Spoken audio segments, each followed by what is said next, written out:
Hi, welcome to యోటీవీ. గుజరాత్లోని అహ్మదాబాద్లో air India ప్రయాణికుల విమానం బోయింగ్ డ్రీమ్ లైన్ 787 కుప్పకూలిపోయింది. ఇందుకు సంబంధించి భయానక చిత్రాలు బయటకు వస్తున్నాయి.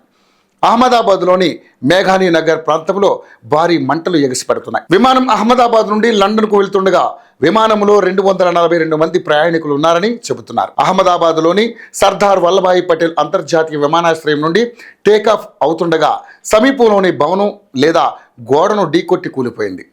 ప్రాథమిక సమాచారం ప్రకారం ఈ ప్రమాదం సర్దార్ వల్లభాయ్ పటేల్ అంతర్జాతీయ విమానాశ్రయంలో జరిగింది. విమానాశ్రయ సరిహద్దు సమీపంలోనే విమానం కూలిపోయింది. బయటపడిన ప్రాథమిక చిత్రాలలో విమానం ముక్కలైపోయినట్లుగా కనిపిస్తుంది. వెంటనే సమాచారం అందుకున్న పోలీసులు, ఫైర్ సిబ్బంది ఘటనా స్థలానికి చేరుకుని సహాయక చర్యలు కొనసాగిస్తున్నారు. విమానం ఒక రెక్క విరిగి పడిపోయినట్లు చిత్రంలో కనిపిస్తుంది. అగ్నిమాపక సిబ్బంది మంటలను అదుపు చేయడానికి ప్రయత్నిస్తున్నారు. ప్రస్తుతం మంటలు కొంతవరకు అదుపులోకి తీసుకొచ్చేందుకు ప్రయత్నిస్తున్నారు. ఈ ప్రమాదం జరిగినప్పుడు విమానాశ్రయం నుండి బయలుదేరుతోంది. చుట్టూ గందరగోళ వాతావరణం నెలకొంది. ఈ ఘోర ప్రమాదాన్ని చూసి ప్రజలు భయపడి అక్కడికి పరుగులు తీశారు. విమానంలోని చాలా భాగాలు కాలి బూడిదయ్యాయి. విమానం కూలిపోయిన భవనం కూడా దెబ్బతింది.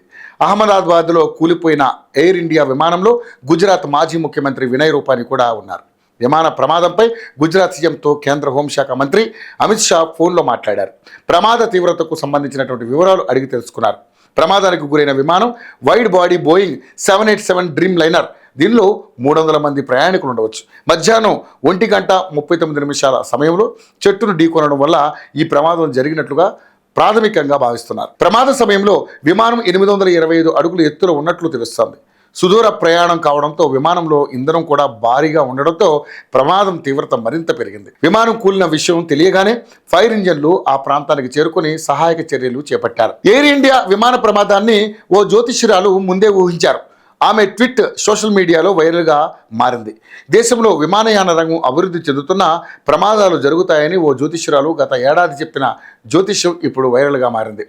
ఆస్ట్రో శర్మిష్ఠా అనే జ్యోతిష్యురాలు ట్విట్టర్ హ్యాండిల్లో పెట్టిన ట్వీట్ వైరల్ అవుతోంది. విమానయాన రంగం 2025లో మెరుగ్గా పనిచేస్తుంది. అయితే విమాన ప్రమాదాలు మరిన్ని షాక్ గురి చేయవచ్చునని ట్వీట్ చేశారు. ప్రస్తుత ప్రమాదాన్ని తాను 2 ఏళ్ల క్రితం ఊహించానని తన పాత ట్వీట్ను రీట్వీట్ చేశారు. గురుగ్రహం మిథున రాశిలోని మృగశిర అర్ధ నక్షత్రాలలో నేలకు సుమారు 6.5 డిగ్రీల వేగంతో ఉన్నప్పుడు విమానయానం అభివృద్ధి చెందుతుంది. కానీ భద్రత, సురక్షితత లోపిస్తాయని ఆమె చెబుతున్నారు.